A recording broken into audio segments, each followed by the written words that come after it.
Hi, everyone. Welcome back to The Boring Show. This month, I guess, I almost said this week, we've got a pretty special episode planned for you. Joining me today is a face some of you may know, especially if you watched the best scrolling in Flutter video in this year's I/O. But from the core framework team itself, I've got Kate Lovett on the line. Kate, why don't you introduce yourself? Hi. Hi. Thank you so much for having me. This is my very first time on The Boring Show. My name is Kate Lovett, and I am a software engineer on the Flutter team. And I work on the core framework. So lots of the widgets that are the foundational kind of building blocks for your apps. That's what I work on from day to day. So yeah, Kate works on what I think some people think I work on, but all I work on is setting up this tripod and talking in front of this camera. Kate actually makes Flutter happen. So Kate, Well, so does Craig. I mean, Craig, you've contributed to the framework as well, and that's actually what we're going to talk about today is contributing because everyone can, and I'm so excited to get into this. yes, that was a pro segue, Kate. Today we are talking about all the steps involved in contributing to Flutter. I remember before I joined Google, when I just really liked Flutter and thought about contributing, it all felt very intimidating. I didn't know where to start. I didn't know how to pick an issue that wasn't being worked on internally. I had no idea how to find an issue that was scoped to my skill set. And that's what we're going to explore today. So, Kate, I believe you have already pre-selected an issue, right? Yes, I have, with the hopes that we can fix it and take it all the way to submitting, a pull request in Flutter. That's pretty big promise. I'm a little nervous about it because I promised not to cheat and go ahead and solve it ahead of time, so that we can really kind of work through this together. But I am hopeful that we'll be able to see this through from start to finish, contributing to the Flutter framework. Okay, awesome. So, steps that we're going to talk about here are, first of all, issue hygiene. Because if you approach this from the direction of spotting a problem or having a feature request, then step one is to file a good issue. So, Kate, why don't you pull up the issue that you found, which I believe is, hopefully I'm not putting you on the spot here, but I believe the issue is pretty good. It checks pretty much all of the boxes in the ideal issue. So why don't you walk us through what we're looking at here? And I think we'll get to talking about kind of how I came across this issue and how you might find the perfect issue for you to get started. But just like you were saying, what is a good issue when you're looking for something to work on? This is something that I came across. It was a recent issue, and some of the things that we talk about in issue hygiene, which we're going to visit in a little while, is when you file an issue in Flutter, first of all, you want to make sure that it's not something that already exists. You can use the search functionality on GitHub to see if someone else is experiencing the same issue that you're seeing. But when you go to file a new issue, we really need to know how to reproduce it. So that way we can write a test case and write a fix and actually know that we fixed it. So I came across this issue. It has a step-by-step process for how to reproduce it, like I said. It has what the expected results and what the actual results are so that we have a little bit of a clear understanding. And even better, this one has a picture, so I can actually see pretty easily what's going on here. In this issue, there's a scaffold and there's a bottom navigation bar, and there are some persistent footer buttons here. And I can see that there's all this extra space here, and that's not ideal, and that looks like a bug. So we want to look into this. What this issue is lacking, though, is it doesn't actually have any code. This is a very simple case, but oftentimes we ask for a very simple sample of code that we can just copy paste into an IDE and run it so that we can actually see this. And thankfully, our frontline triage team has actually put this together for us. They have a code sample right here. They help go through our issues as they come in and make sure that they are actionable reproducible, and have all the information that we need so that we can act on them. They're absolutely a fantastic part of our team. We wouldn't be able to do half as much of the stuff as we do without them. So they've put together a code sample for us, which is really great. And we should be able to use this to reproduce the bug, write a test, and write a fix for it. So if I were thinking about contributing to Flutter and I wanted to fix this, where would I start, Craig? Well, isn't that a great question? So if you want to contribute to Flutter, first thing that you need to do, I imagine, Kate, what you're thinking about right now is in terms of getting Flutter installed on your machine, right? Is that what you're getting at? True. And there is guidance for that. And really your first stop should be our contributing guide. And right here in the README for the repository is our contributing guide. And this will really get you started in a very clear step-by-step process on how to set yourself up for success in contributing to the Flutter framework. It talks about our code of conduct, something that everyone should read before they contribute, whether it's an issue or a pull request or anything. It talks about how we triage our issues. It talks about our issue hygiene, which is something that we mentioned earlier. And it further goes into how to set up your environment, how to manage your tree, and our style guide, which is also something that we'll probably be talking about throughout this because the Flutter repository has its own unique style guide. One of the common things I've seen from contributors is they'll write a PR pull request for Flutter, and they'll run Dart format, and that'll reformat the whole entire file, which is really unfortunate because they have to undo all of that because we have a very specific style guide in the Flutter repository that is much more approachable and readable for folks that are reading our documentation, like in the IDE. And so we'll dive into a bunch of this. But first, go read the code of conduct and our values. And I think you and I are going to get started moving on into setting up our environment because there are a couple of gotchas there as well that I've seen, particularly for Flutter developers who are really engaged and excited to contribute that they run into. So right here in our wiki, we have a guide for setting up your environment. Craig, you've forked the repository, right? I sure have. And everything that everything you were just talking about, like bit me the first time that I started. I remember stumbling over the Dart format thing as well and thinking, I don't think saving this file was supposed to edit the whole thing. That seems like it can't be correct. Yeah. It gets me every time because, that's not often something that someone can just undo and they'll have to go back and revert all of those changes. Right. And it's kind of a pain. But there's a really good reason why we format our code the way we do. And it's all explained in our style guide.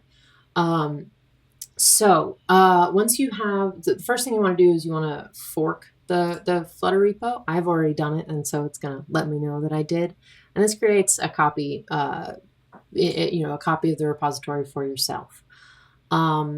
These are tools that you'll want to have installed and set up, as well as you want to have ADB set up, and forking. That's where we are right here. From there, you want to make sure you set up an SSH key. I already have one, so and I wouldn't want to do that. Wouldn't be very secure if I did that on the boring show. Indeed not. And then finally, when you get to your local, environment, you're going to clone the repository.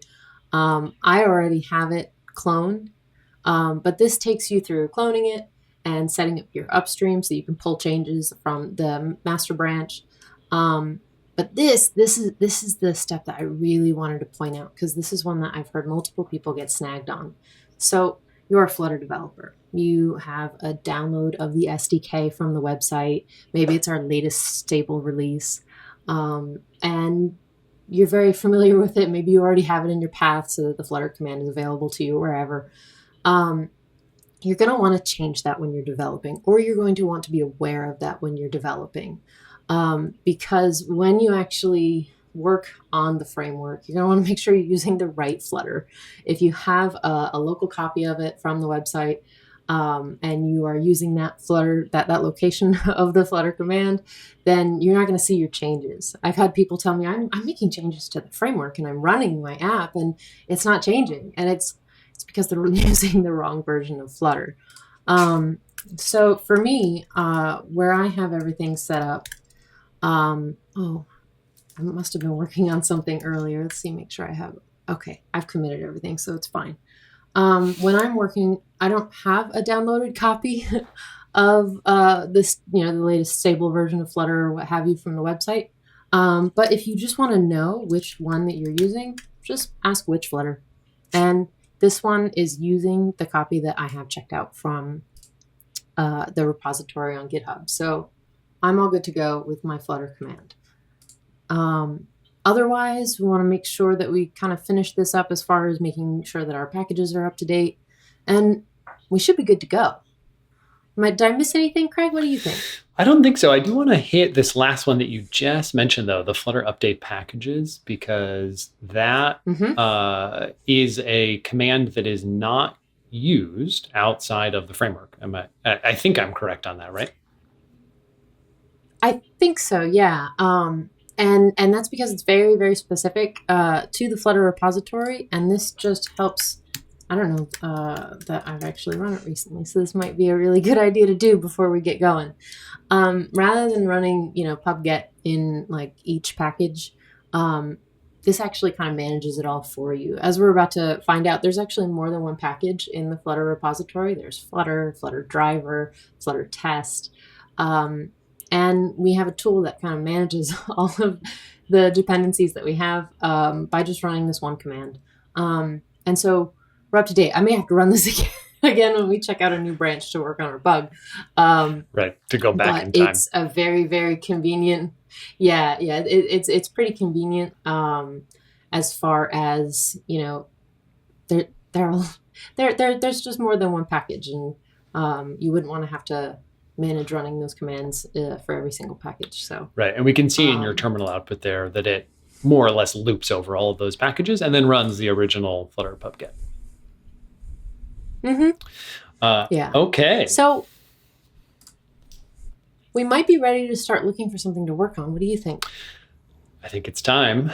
So we have we have the issue. Now, do you use the GitHub CLI tool to check out PRs? Are you familiar with that? Kind of. Sometimes I will. I won't follow all the instructions. Like it'll say to do this, that, and the other, and maybe I'll just pull out one command that'll really kind of pull out the changes that I'm looking for to test out.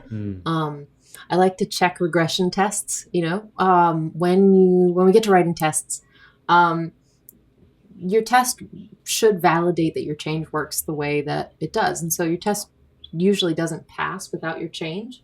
And so oftentimes when I'm doing code review, I'll check out a copy of the pull request and, kind of revert the changes and run the test and just kind of verify that, this test makes sure that, this change does what it's supposed to. But I'm getting ahead of myself. We still have to find something to work on. And we do know that we have an issue, but if I were looking for one, first place I would go is to the what should I work on page in the wiki. So let's take a look. Yeah, Kate. All right. I'm glad that you've got you've got the wiki list up. I'm at the mercy of how much you remember right now, and you are making sure we don't miss any of the key points here. Oh, no. Well, I mean, I also spend a lot of time in the wiki. It's actually a pretty cool place to hang out because it really is your guide for working on Flutter. Everything that we do is out in the public, and that's really intentional and really, really specific because we want it to be accessible for everyone. And so, take some time, go through the wiki, make sure you read the code of conduct and our contributing guide, and because none of it is a secret. It's all out there for you to help you contribute if you want to, however you want to. Even filing a good issue is a wonderful contribution. So I'm happy to take a tour through the wiki just because it's this wonderful treasure trove of guidance for anyone who's interested in this. So this wiki is meant to help people find what they might want to work on. Aptly named. And this may be for more experienced contributors. It talks about things like prioritized by like build breakages, P0s, P1s. These are maybe kind of more advanced topics that maybe a beginning contributor wouldn't jump on right away. But if you make a couple of contributions and you find yourself feeling a bit more confident, more experienced, then come here and see what works for you. If I were a new contributor, we actually have some labels that you might be interested in as you are searching for issues. Issues sorted by thumbs up. That's always one of my favorite places to go, just because that's the thing that people are really looking for. Give the people let's what go take a look want. at some of these. Exactly. So let's go take a look at some of these labels that I mentioned. We use lots of labels. From identifying, crowd issues or high priorities, or this is a scrolling bug or a keyboard bug or a text input. And you'll see that right off the bat, we don't see a lot of labels here. And that is because our first line triage team, which we mentioned earlier, usually applies these labels, and it really helps them get into the buckets of various teams that work on different parts of the framework. So there's 373 labels. And I did not know that we had that many labels. That's a few. And there are two. Yeah. There are two in particular that I think new contributors might be interested in. And one of them is called Easy Fix, which is highly subjective.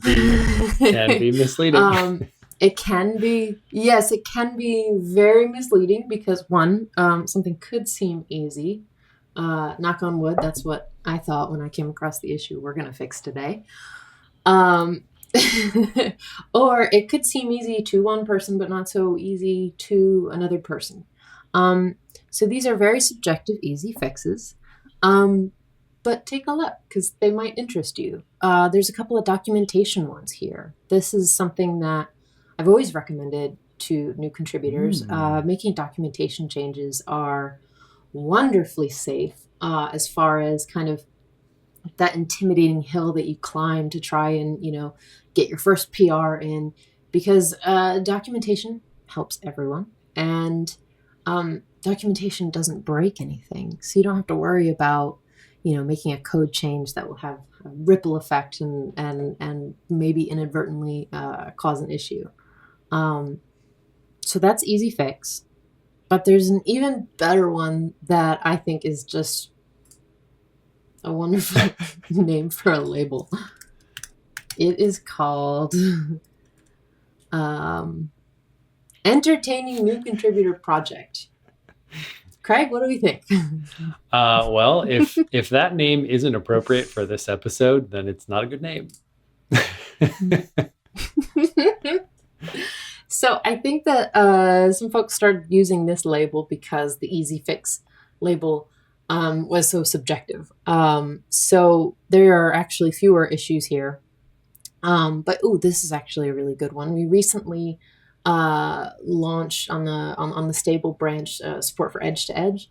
And I think that this issue is looking for kind of updating the gallery app to implement it, or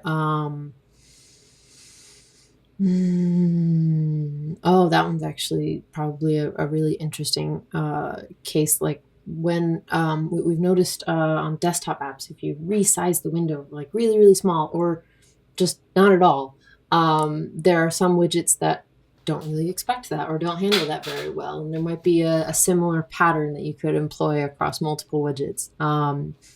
And I think with these, they're kind of more of an opportunity to build up that experience that I mentioned, because they might be something that is more of an issue that you would collaborate with someone with. And, we have a Discord channel that's great for that. And they might involve more than one change, so that by the time you see finished this issue, you have this fantastic little portfolio of changes that you've made in the framework. So these two labels, please feel free to check them out. They might be exactly what you're looking for. Yeah. All right. So should we take a look at the issue that we picked out? Yeah, I forget. Is the one that you found, did it have either of these issues or labels? No. It did not, because I think I plucked it right off the top of the pile just as I saw it come in. Yeah, it was okay. It was filed 19 days ago. Actually, I think I grabbed this really quick. I went, I think that this is something easy that we could solve. And by the time we get to it, I will have forgotten about it. So there will be no spoilers and I'll still have to figure it out with Craig. So there will be no cheating. I think I did comment on one thing. I did notice that here, in addition to the bug, there were some new feature requests. And this is something that we would recommend a separate issue be filed for. I think I mentioned it to them towards the bottom. Let me see. Yeah. And that's because, say, for example, we were to go ahead and write this fix to resolve this issue, and we fixed this weird padding, and we added some handling for custom background color, and we added some special handling for button alignment. But then the change landed, and we found that it actually caused a bug. The button alignment thing caused an issue, and we would have to revert that change. And so by reverting that change, we would lose all three changes rather than just the one that, had the issue. Right. So we try to keep issues specific and actionable. And when we make changes, we also try to make them specific. So that way we don't have like this ripple effect of like reverting a whole bunch of changes that aren't related to an issue that is actually causing us to revert it. Does that make sense? Yeah, it certainly does to me. I can also imagine potentially a feature request kind of flying under the radar and actually just never being fulfilled. But then the issue, which maybe garnered a bunch of attention in the issue, the problem got fixed. And so the whole thing gets closed. And then maybe the feature request kind of sneaks by and doesn't ever get realized. So yeah, for a lot of reasons, it's definitely good to have as tightly scoped of issues or feature requests as possible.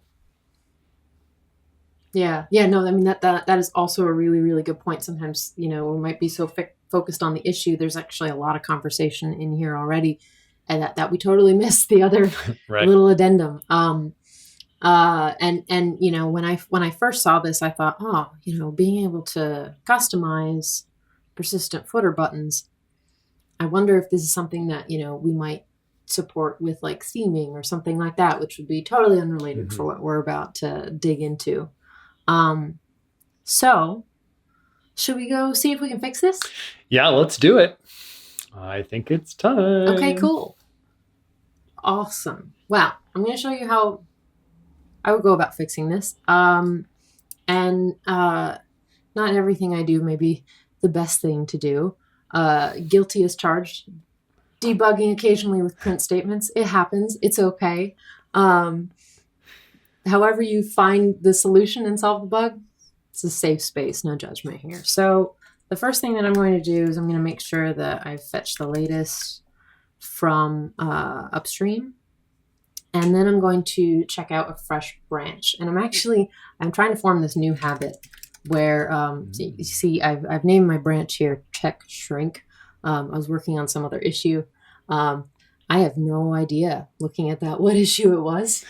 And sometimes when I'm working on an issue, I have no idea what branch it was on. So I'm trying to be better about this and reference the issue numbers. So I'm going to check out from upstream. I'm going to call it B90973. Less exciting, but probably more forgiving in the future. Oh, it already exists. Oh, maybe when I found this a week or two ago, I checked out a branch. Checked it out, yeah. Okay, we're going to call it Fix 90973. Then what I'm going to do, Let's make this much bigger. Tired eyes, thank you. For some reason, scales with the text. Yes. I'm also going to go to my dev folder. And what I do here is I create a project for the issue. So, and I name it the same thing as the branch. So that way I know that the branch is the same as the project. And this gives me a really fresh Flutter app that I can put this reproduction in, and then I can do my work and see if I've actually fixed it, and really verify that, which is kind of what we want. Right you are, Kate. So this is what? Oh yeah, it's going to rebuild the Flutter tool because we're at the absolute head of the repo. So yeah, you don't have this built yet. Okay. Mm-hmm. So, oh yeah, we can't even open it in VS Code yet to start copying anything in. But now we're ready. Or no, you're in. You use both. You said IntelliJ and VS Code. Yeah, I use both. So number one, it's good, I think, to kind of use both, because, we support both IDEs. And if we don't know kind of what the experience is in one or the other, we might not know that something's wrong. Yeah. But really, I use this because it keeps my reproduction completely isolated and separate from my workspace. If I go over here to IntelliJ, I've got a bunch of tabs here, and once they start stacking, then I might actually lose the code that I'm trying to fix. And so I just put it in a separate IDE. And I don't know, I guess it just kind of happened naturally, and it just kind of works for me. So I'm going to go ahead and copy this sample code that is reproducing our bug. And I'm going to go ahead and put it in VS Code. So what it is that extra space underneath these persistent footer buttons, but only when there's a bottom navigation bar. It's a very specific case. So let's run this and see that we reproduce our bug. Bring in our device the old Emmy. Yeah. I think that's what Gen Zers call emulators. They don't call it that. I don't think it's actually really. Hang on. I'm going to go ahead and save this. Oh, you know what I did? I just copy pasted into some other ID. I'm not actually using the project that I created. So let's go ahead and open the project that I created. A critical step. It is a critical step. I've done that before, and then I've gone back and gone, wait, this isn't the bug I'm looking for, and it's because I've copied over. It's not the bug so you're looking for. All right. Okay, and we're going to put this on the Pixel 3 that I have right here. All right. Oh, it looks like we're off. All right. That is quite the UI on that old Pixel 3. Look at that. That's like the old Google font in that search bar. I know. I don't remember what I was working on recently, but I've been using older API versions. Older versions of yeah. That's the Android API, but not Flutter. Yeah, it's. I mean, it's good to do, because we try really hard to maintain backwards compatibility. For oh gosh, I'm not even sure. I think we go pretty far back. I don't want to venture a guess. All right, here we go. Huh. I don't see our bug. There's supposed to be some extra space here. Let me make sure that I'm going to move this out of the way, and let me make sure that I got this right. Copy this, and oh, I cannot reproduce. Let's find my testing. What happened here? Because at the bottom it says that we're all good to go. Yeah, I wonder if there is a follow-up. Oh. Yeah, I think there's a follow-up. Right. Okay, so what's happening here is that Oh, I should know this because this is a safe area issue. So this is this has to do with this notch right here. And that is applying some extra padding here, supposedly, when it shouldn't be. And as you can see, the device that I just went ahead and ran on does not have that notch, so there isn't any safe area. So let me get rid of that, and let's see if we can get a proper device to reproduce this. I'm going to go ahead and stop that. Yeah, do you have let's switch to an iPhone. Oh, do they? Do I have a what? I was just going to ask if you had an emulator that had a bottom notch that interacted with the safe area. Does this appear on the iPhone with its notch being on the top? No, I don't think the notch on the top would affect it. Because we're looking at some bottom padding. I think it's really this gestural bar here. Oh, that is kind of like the notch. Yeah. That is driving this up. I was wondering if the iPhone would do any better recreating this because its notch is on the top, which presumably doesn't impact anything. If that makes sense. Mm-hmm. Well, we're about to find out. I'm hoping so, because it's not as exciting if you can't actually see the change that you have made. Yeah, it's a lot harder to verify. Mm-hmm. And also not very exciting to watch more emulators download. No. But you can tell that I have not worked ahead. Really rolling the dice here, folks. So Kate, I'm wondering if the bug still does not appear here, what we can do to recreate it, do you have any physical devices with bottom notches? I may do, yeah. We could also recreate it with media query data. Oh, look, hey, it's actually working. Or not working. It is not working in the way that we want. Right. Okay, do you see all this extra space here? Yeah. And I honestly never even noticed that on iPhones before, but there sure is a little thing. So you're not supposed to put anything in this. Yeah, you're not supposed to put anything in this little area because this is how you kind of close your apps or go to the home screen. Oh gosh, and it's hard to grab with a mouse. There we go. And so you're not supposed to put anything interactive in this space, because it'll interfere with the home gesture. So okay, we have a reproduction of our bug. I'm gonna go ahead and put this iPhone off to the side and get into IntelliJ. Now, the layout here of the bottom navigation bar and the persistent footer buttons, this is all done by the scaffold. Did you know this, Craig? I have not looked at that code, but that certainly is what I would have guessed.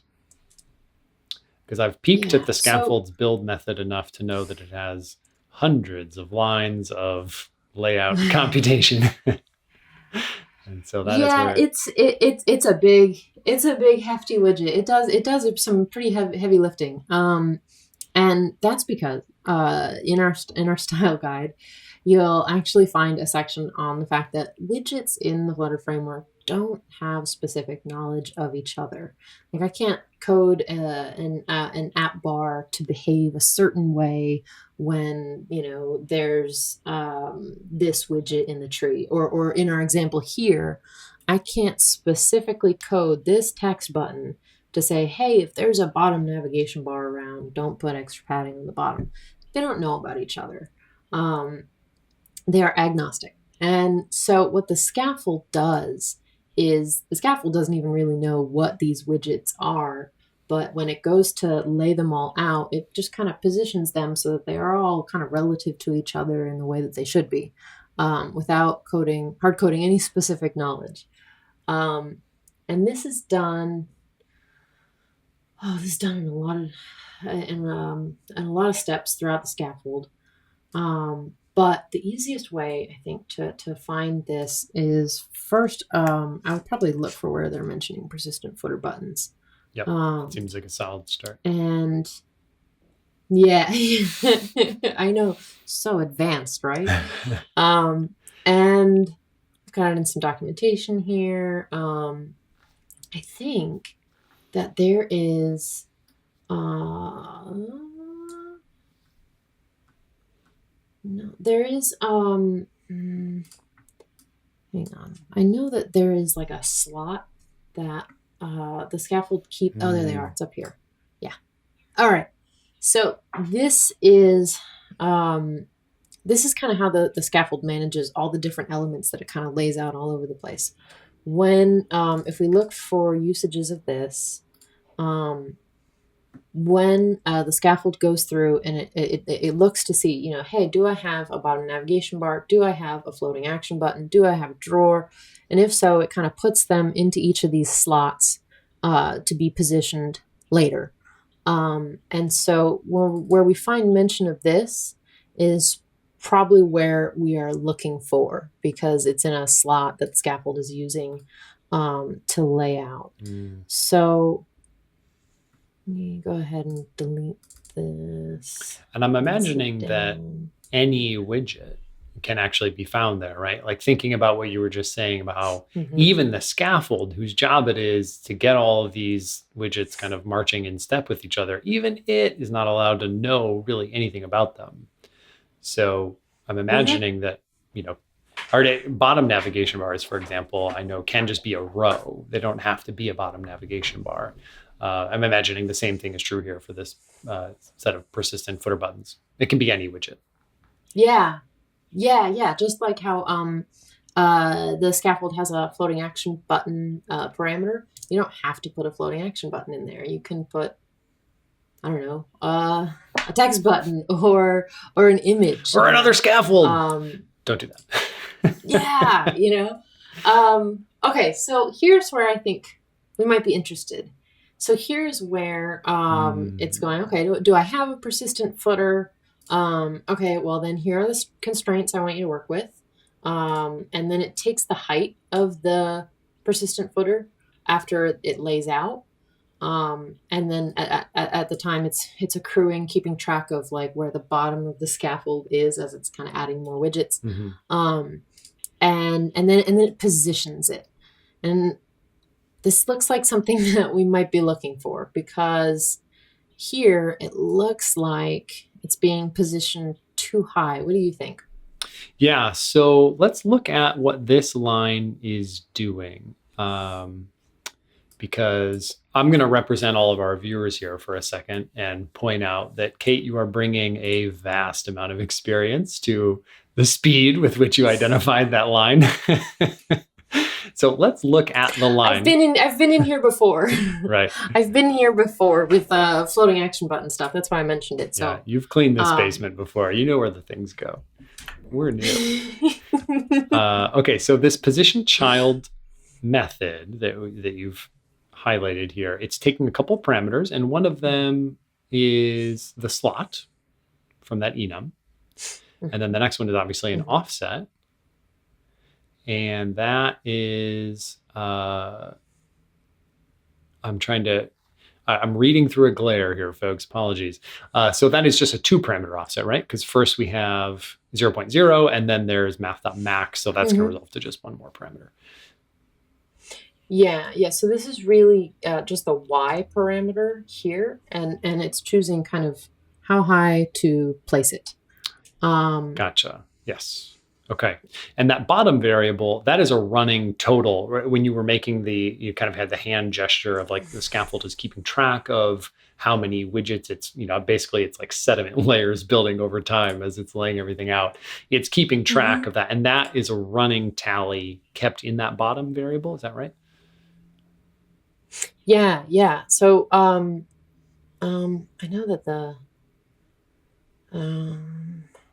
know that the floating action button should be, I've done some snack bar stuff. There it is. Okay, so yeah, it's all the way down here that it's doing the floating action button, which is where I've been before. But up here, it's obviously kind of laying out that floating action button last, because right. You don't want like your button placed on top of your navigation bar, right? So it's keeping track of that that height as it goes, like here, it's actually keeping track of the content top. Mm-hmm. Think about the content of the scaffold as this space that our index 0 is in here. Ultimately, as it's kind of laying out and positioning everything, it kind of needs to know what's the leftover space for the inside of the actual scaffold. If you're where the actual if app you were goes. adding a bottom sheet. Right. Like if you're adding a navigation bar and persistent footer buttons and a bottom sheet, like you're kind of stacking things on top of each other. And so we're kind of keeping track of the top and bottom so that we still know what space we have in the middle of the scaffold. So if we look at the persistent footer button, it's being laid out after the bottom navigation bar, right? So we're putting in the bottom navigation bar, and then we're going to put the persistent footer buttons on top. Yep. And I think that this might be then where we're having an issue, because we're keeping track of that bottom widget's height as we kind of stack. And it looks like it's just placing it a little too high because of that notch. So what I'm very curious about here is how we are going to, as you mentioned earlier, a couple sentences I haven't been able to reconcile in my head. One was that this was a safe area issue, which makes sense if it's only showing up with the notch, that's when the safe area gets activated. But also that the scaffold is not allowed to know a whole lot of things about its widgets, like including the presence of a safe area. Or maybe the safe area is wrapping the scaffold. I didn't actually catch that detail in the recreation. But where here can the scaffold start to, because we obviously don't want to just knock down everything, any amount of pixels. Like there must be some variable here that's going to have to be swapped out for another variable that doesn't include, or is more dynamic. And I'm wondering what you're seeing here that makes you think this is the line. Did any of that make sense? No, I think it does. I think that here, I think, let me double check. What is bottom? I feel like bottom is like the bottom of the screen here. And so that's why it's subtracting the bottom widget's height. So we know kind of what the difference is and where to position this. So I'm wondering if bottom is wrong. Because again, I haven't actually solved this yet. So I could be in the totally... Oh, okay. So it's size.height. So that probably wouldn't be it then.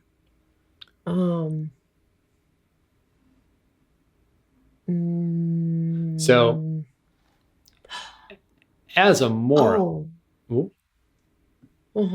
was going to say, please go right ahead. As a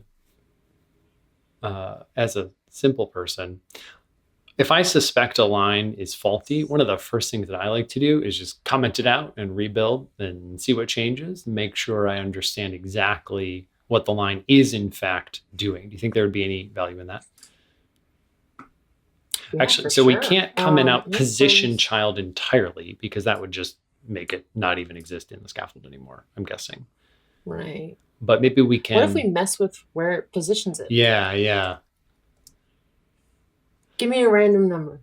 Well, Not so too big. What it's doing right now is it's positioning it with 0 x offset. That certainly makes sense. And then an amount of y offset, which is the maximums of 0. So that just means can't be negative. And the bottom minus the bottom, what does that say? Bottom widget height, right? So what if we just get rid of... So that would be the height of the navigation bar, yeah. I see. Okay. So why don't we print bottom for now? You mentioned debugging with print statements before. Let's see. It's the best way. What is bottom at this point? And why not just go ahead and print the bottom widget's height? We should. Right? Yep. Why not? We're going to come back and do it in a second if we don't do it now anyway.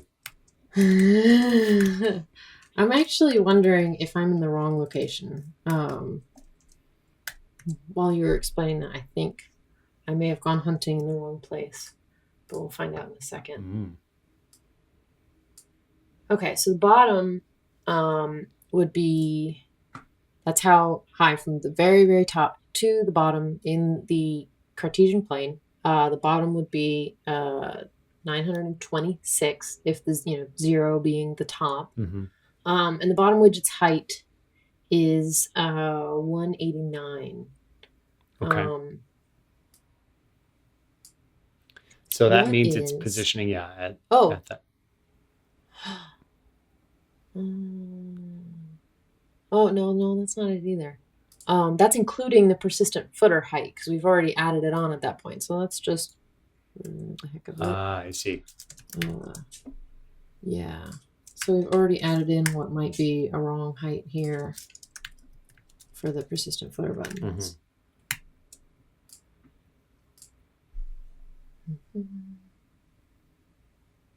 Okay. So 90 was the height of the persistent footer buttons.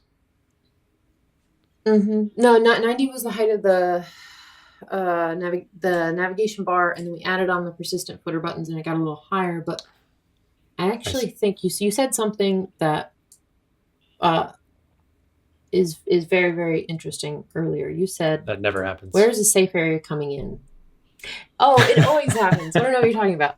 So while I appreciated you telling me that I seem to be in very familiar territory, I may have ended up in the wrong place. Oh. So you remember how I told you that these things kind of get put into these slots for layout? There is some messing with padding at that point where they get put into these slots, and I just remembered that. And if I had continued to look around at persistent footer references, I may have actually ended up in the right place to begin with. We're getting close. So this is, we're in the build method of the scaffold, and that's where it's adding in each of these things into the slot. Like here, it's adding the body. So if this is not null, if the body is not null, we're going to put it into the body slot, and then we're going to do all this kind of padding manipulation. Oh, would you look at this?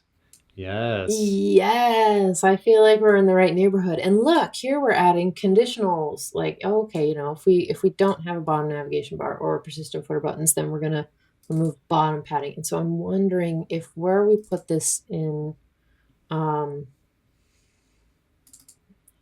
for the persistent footer buttons is what I'm looking for. That's the snack bar slot. Okay, so if the persistent footer buttons are not null... Oh, hey, look at that. There's a safe area that's being added automatically. Okay, well, that seems like maybe a smoking gun. Yeah. Now we know... I think that's intentional, though. Yeah, for sure. If I take away this bottom navigation bar here, let me get rid of some of these windows. It's hard to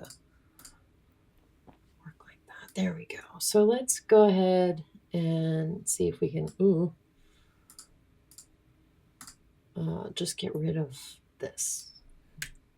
This is probably why it has a safe area around it, because if there isn't a bottom navigation bar, then yeah, it needs that extra padding so that it doesn't end up down here. So we want that extra padding there, but not in the case of... Oh, this feels doable because we're not really allowed to assess what all these widgets are, but we are allowed to figure out whether or not various scaffold slots are taken. So when we're putting that safe area... Just like here where it's saying, Yeah, we could potentially have that safe area be conditional on the presence of a bottom navigation bar. Yeah, it looks like the snack bar does this too. See, this is the snack bar slot, and it's saying only remove the padding if there's no navigation bar, and if... yeah, I think this might be exactly what we're looking for. Hang on one second. Yeah, so where did we... So we have safe area. Interesting. And maybe we should remove it if there's a bottom navigation bar? What do you think? I love it. I love it Okay. a lot. Let's see. And then we will have to do posterity a favor here and write a comment about why we are writing this particular arcane value for the bottom padding on this line. I'm going to go ahead and save this. And reload. Craig, I think we found it. I'm shaking my air macarinas. Yes, that's awesome. Okay, cool. Okay. Oh, wow. I'm so glad that we actually found this bug. Because now we get to write a test for it. Oh, this is awesome. I love what I do for a living. So what we've actually done here is whenever the scaffold puts things into the various slots, it will manipulate the padding so that everything will be positioned correctly. And sometimes, conditionally, some padding is removed. And in this case, the persistent footer buttons want to have that padding removed if there is a bottom navigation bar, so that when this safe area kicks in that case, it won't unnecessarily apply all this extra padding. Right. So essentially only the bottommost thing, whatever it is, whether it's the bottom navigation bar or persistent footer buttons, only the bottommost set of widgets can have this padding, because that tiny little safe area for gestures, that of course only needs to be accounted for once. Exactly. And everything in the scaffold is positioned relative to each other. So if you don't kind of strip away that that padding, then we'll end up with bugs like this. How are we doing on time? Do we have time to go chase down a good test? Yeah, let's do it. Give the people what they want. That's what we decided earlier. People want to see a test. Let's do it. Oh, do they? Okay, well, writing a test is very, very easy. I've seen a lot of people put together a change like this, where they have fixed a bug and they've gone, here, I fixed a bug, but there's no test. And tests are really important for two main reasons. They verify that it actually fixes the bug, but then it also prevents someone from undoing it later. You wouldn't want someone to come in and mess up your work and reintroduce the bug. And so having a test makes sure that doesn't happen. So just like we looked for usages of persistent footer buttons to help us find where our bug might be, we can actually use that as well. I looked for usages of persistent footer buttons and look in the test files, because we may be able to just modify an existing test to verify our change. So we've got, that one has to do with the drawer. Kate, could I put in a request for a little bigger font size? Yeah. Oh. Sorry, when I change files, it doesn't follow me. Is that better? Yes, thank you. Good. Thank you. Over here, I'm reading the headings over here, even though I can't quite make those bigger, to look for a test that sounds like something we're looking for. And sure enough, we do. Persistent bottom buttons apply media padding. This sounds kind of similar to the area that we're in. And it's checking the position of the persistent footer buttons. Okay. This looks very similar to the type of test that we're looking for, because we want to make sure that it's in the right position. And the thing that is different here is that there's no bottom navigation bar here. And so we're just going to go ahead and we're going to copy this test, and then we're just going to modify it to suit our needs. I love it. Because that is an easy way to write tests. Find a test that's very similar to the area that you're in, and then make some adjustments. And take credit for it. So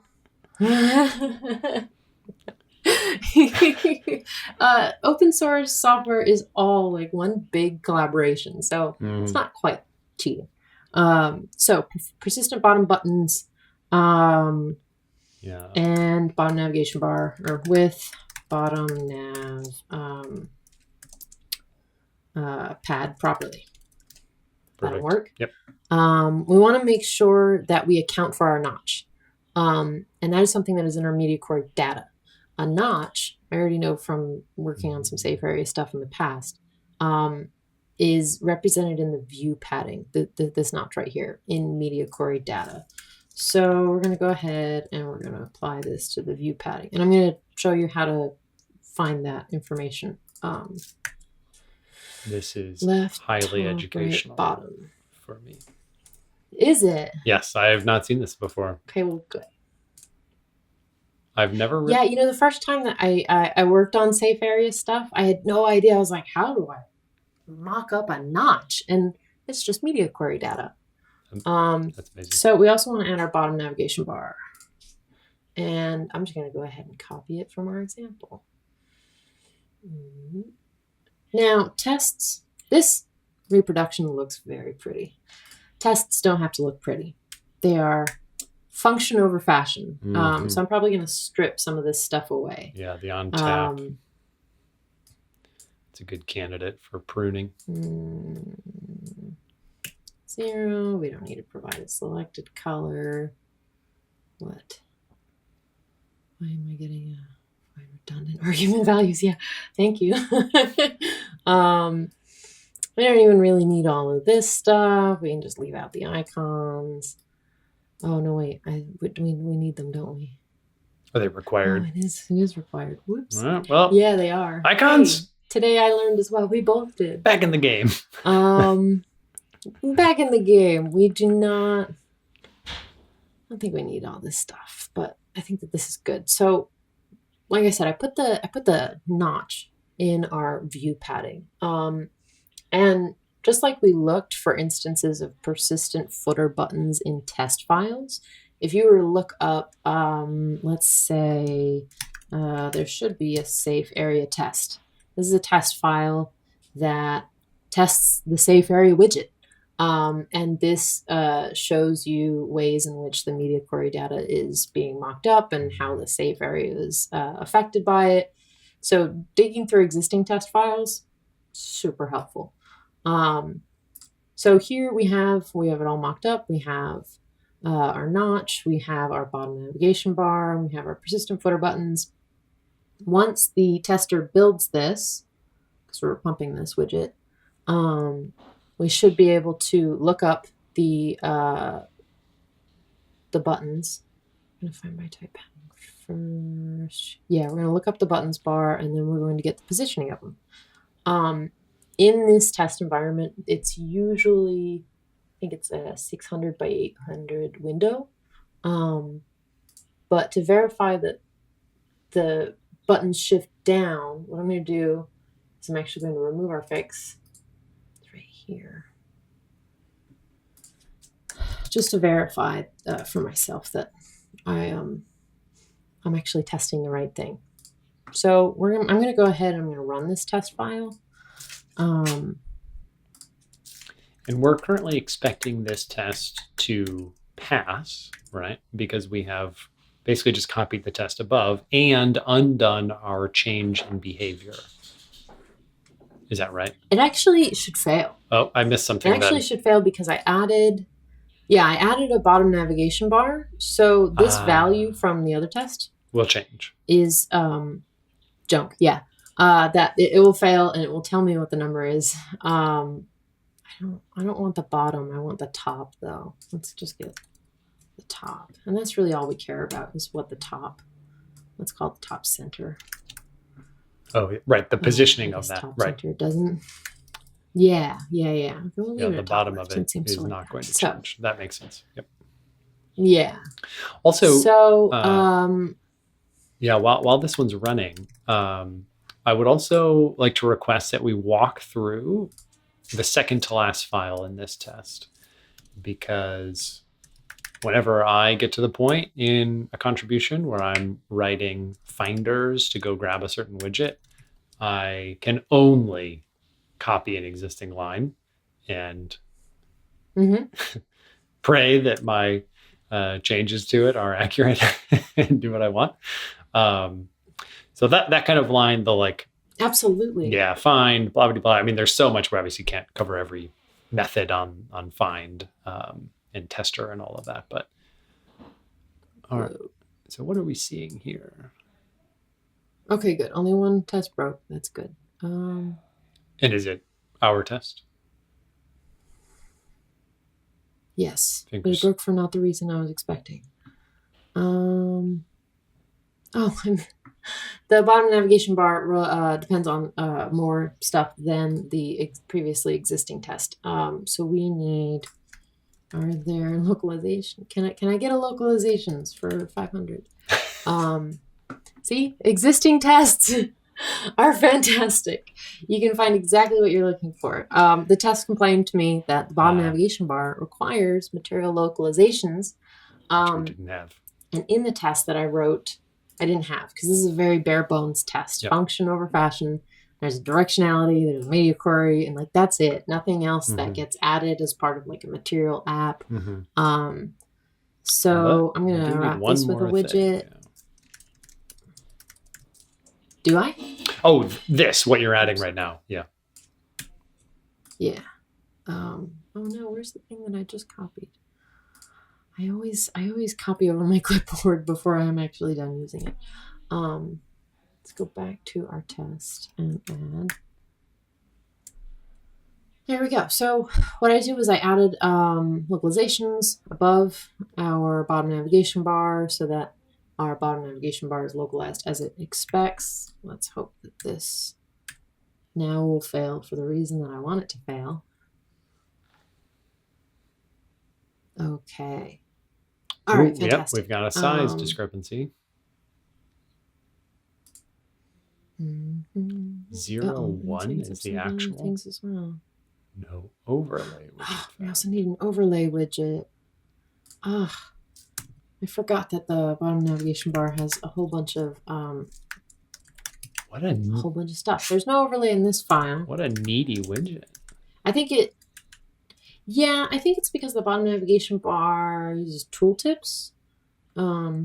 Actually, I don't want to go to the widget. I want to go to the widget test. Yeah. Because they'll probably have some perfect examples for me. So if I need to satisfy my bottom navigation bar, I'll just go to the bottom navigation bar tests and let's see if there's a manual overlay. Surely that file does it. There are not. Yeah. So they're just sticking in a material app. Right. That was my next question. At what point do we just want to bite the bullet and use a full material app? And all of the goodness that it provides. It's not like it costs us a whole lot. No, it is cheap. It's not like it costs us a whole lot. So I want to remove this widget and we want to remove this widget and we want to keep the media query. Yep. We want to wrap this with a material app. Whoa. Yeah, I'm not sure what happened there. Neither. It's like one widget teleported, but like slightly off, and it was like half in the wall. I know. Love when that happens. All right. Okay, here we go. Okay, this looks good. All right. That one was promising. So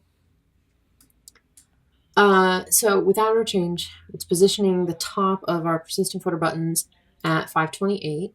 So I'm going to go ahead and plug that in.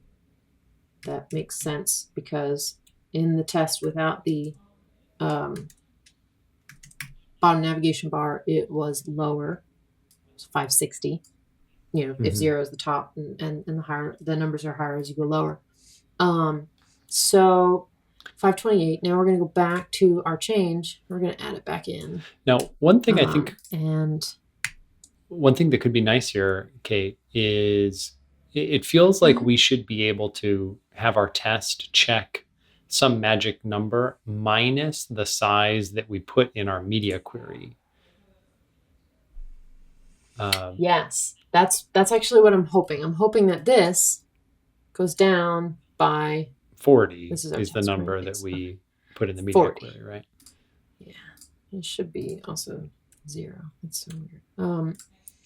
Yeah, it should go down by 40 because I put in a view padding of 40. So if our bug means that it's getting an extra unnecessary 40 pixel lift, then we should see this go down by 40, and that should confirm that we have fixed everything.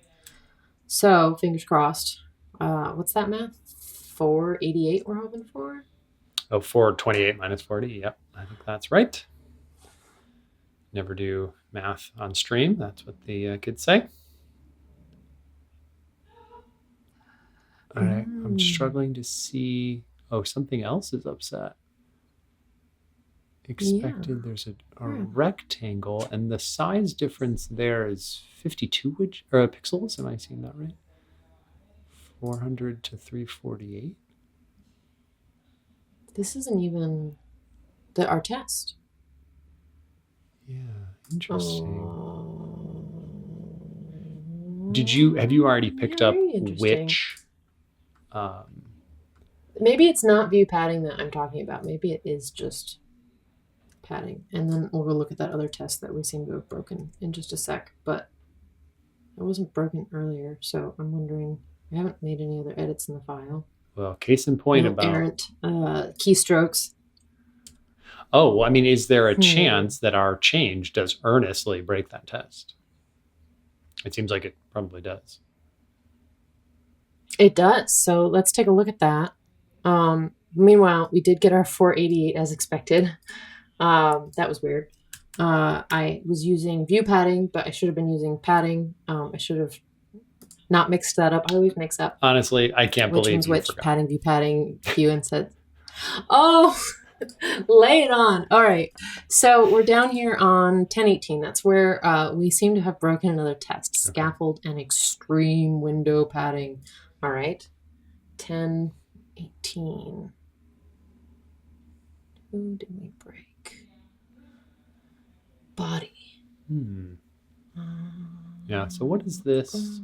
Wow, lots of safe areas. My. Okay, this is a big old test. A big test. Wow. Okay. So in this test, we have localizations, directionality, immediate query with padding. Yeah. So let me write this down. We have a padding of 60 on the bottom, which is probably that's the thing that we're now stripping away. View insets, bottom 200. So we've got padding, view insets, 200. Okay, and then for the app bar, we have a safe area. It looks like we're off by a value of 52, expected. if I'm seeing these numbers right. Or is that 420 down to 320, 348? I can't really see. No, you're right. It's 52. It's okay. It's 348 to 400 is the actual at the bottom. Okay. And there might be some. Let's see. In the persistent footer buttons, they're putting a sized box that has a height of 90 with an additional safe area. So that's going to be a twice wrapped safe area, which is probably why this is probably okay. Because then we got a drawer with a safe area. We got a bottom navigation bar with a safe area.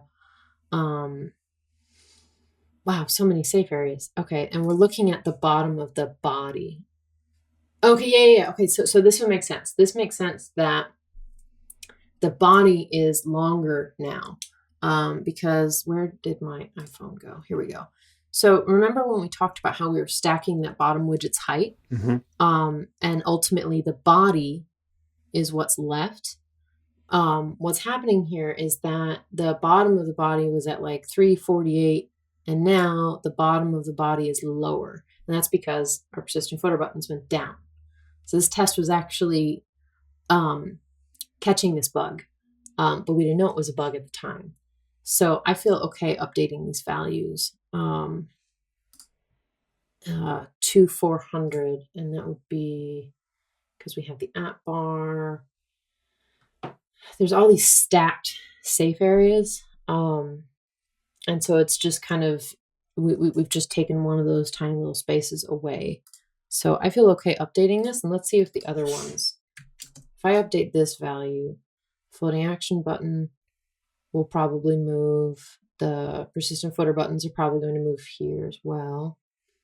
Yep. And so and then one big question with this test is whether or not it was specifically capturing all of this exact behavior, or whether it was just kind of conceptually making sure that these pieces all work together in the way that it was imagined that they should, without actually thinking that the specific numbers were necessarily important. Is that distinction making sense? Like, this test might be just saying, when you put these widgets together in this way, this is how they should behave, as opposed to being like, oh no, once you add a second safe area, then that bottom padding needs to be unremovable. Mm-hmm. Yeah, I think that, so looking at the blame here, it looks like this was first added like 4 years ago. And so this may, and these values also may have been updated over time. This looks like just a, okay.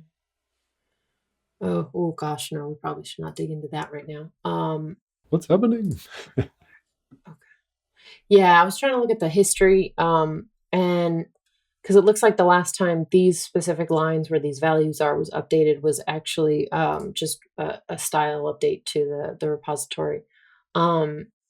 So I think that the name of this test kind of indicates extreme window padding. Like, yeah. I feel like this is okay, and that we weren't kind of catching this tiny little sliver of extra safe area that was being added underneath these buttons. So I feel okay that it makes sense with the change that we're making, because there's safe area, there's a bottom navigation bar, there's a persistent footer button.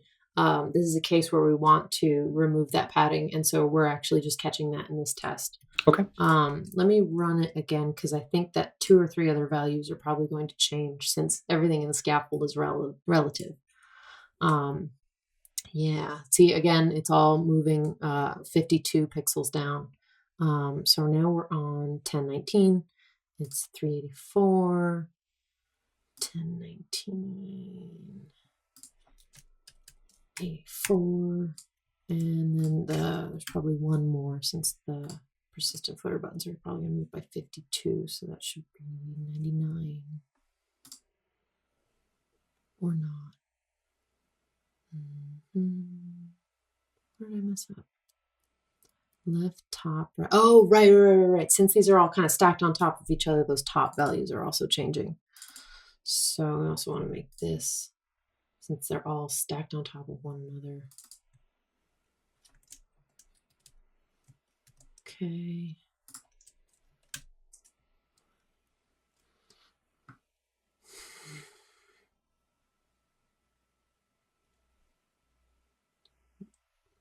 Okay, and then finally, those are the buttons. The actual, we're on what, 1020? Okay. All right, I promise we are almost there to opening our first pull request, or your first pull request. All right, so everything should pass now. And I feel good about the change. I think that this works really, really well. Oh, there's still one more. That doesn't surprise me, though. There's still one more that has moved by 52 pixels. That same number. And that is 1024. Yeah, everything just shifted down a little bit. Oh, the inside of the body. Yeah, that makes sense. All right, the floating action button might move. That's really what this is. Okay, so there's a persistent footer button inside of a persistent footer button. That there's some nesting going on here, so there's probably more that needs to be shifted down. Could probably just do the math myself, but this really it is nice that the test will do it for you. Some mad science going on in this test. 52 pixels. Yeah, but it's all consistent. It's all moving by 52 pixels. 1025. And that is because at the top of the test, there was 60 pixels of padding applied, minus the 8 that the persistent footer buttons are wrapped in. And I think many viewers will take comfort in seeing the way that you're fixing this, which is just change one thing, run it, change one thing, run it, change one thing, run it. And then one day it'll finally stop your error.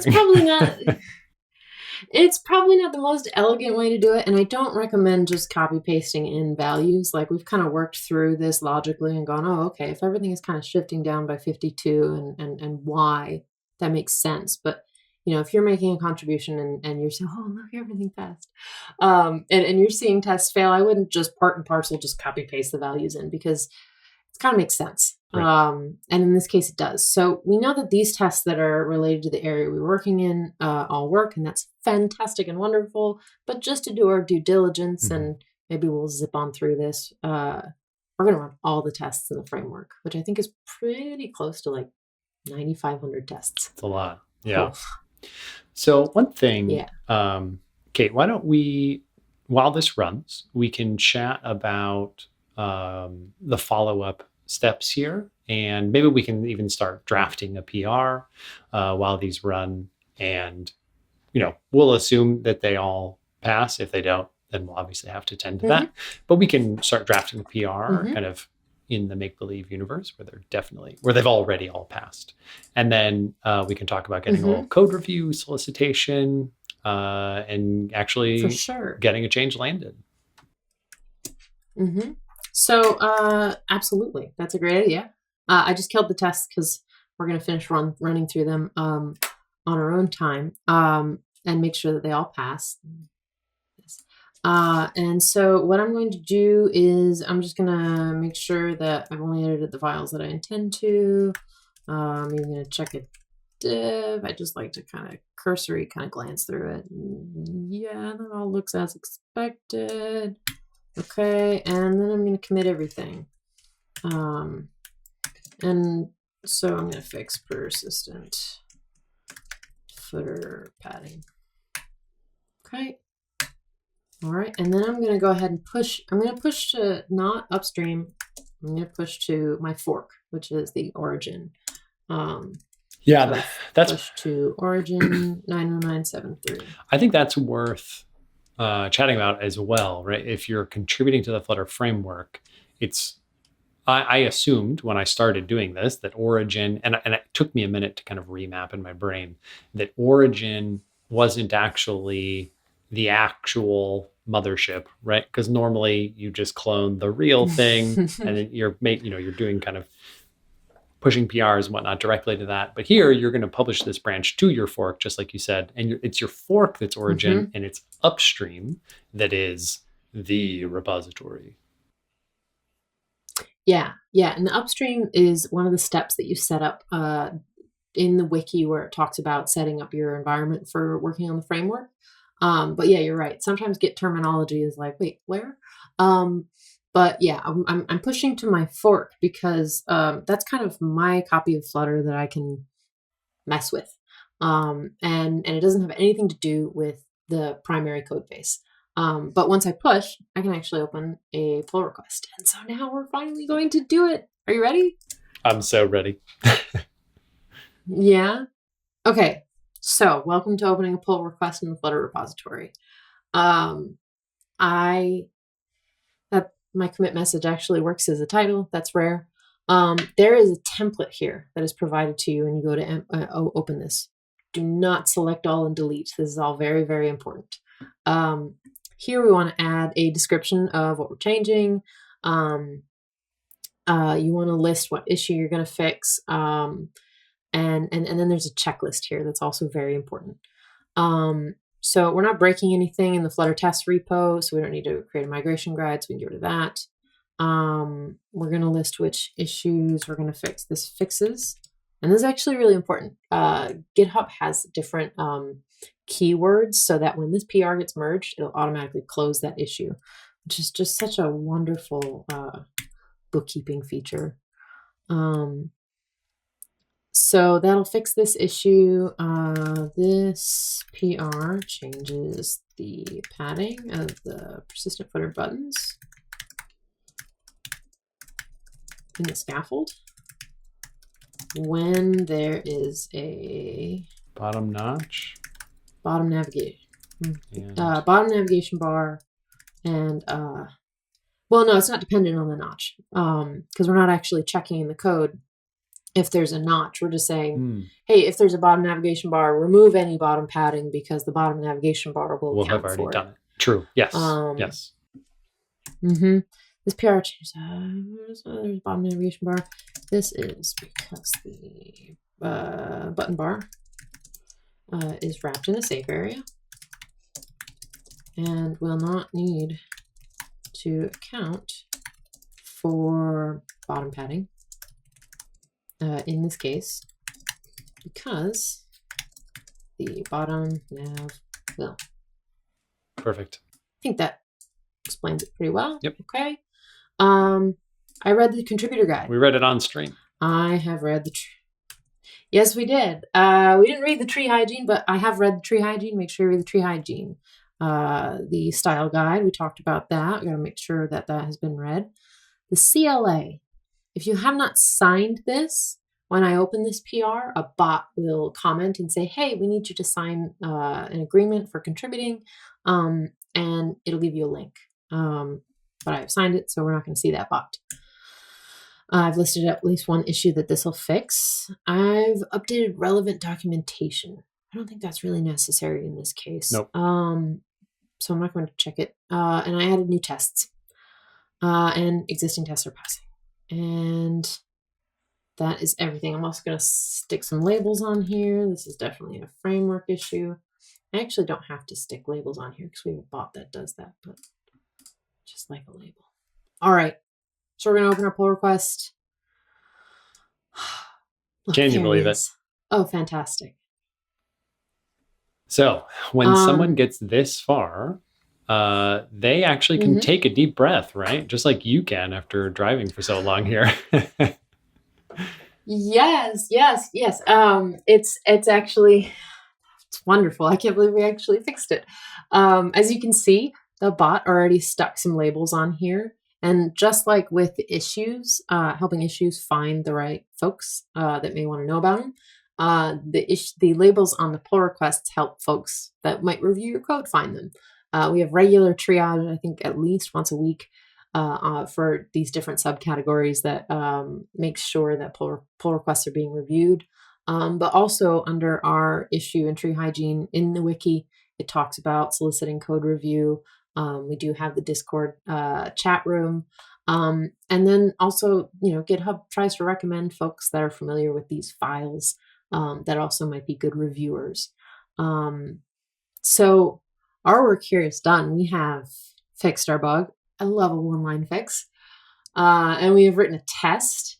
And we're just about done now. So next up, someone will review our code and hopefully it will get merged. One other thing that I wanted to show you all is that here, you can see that there are all these different checks running. And just like I mentioned, all of those tests that we were running locally, there are a whole bunch more here that run before anything gets merged. So if this has any potential to break anyone, these checks will help us find out. And if they do, then there is a step-by-step guide in the wiki as well under breaking changes to guide you how to manage that. But I think we did it, Craig. I think that we have. So, folks, we went a little bit over time today, but hopefully for any of you that have been thinking about contributing to the Flutter framework directly, you'll find this helpful.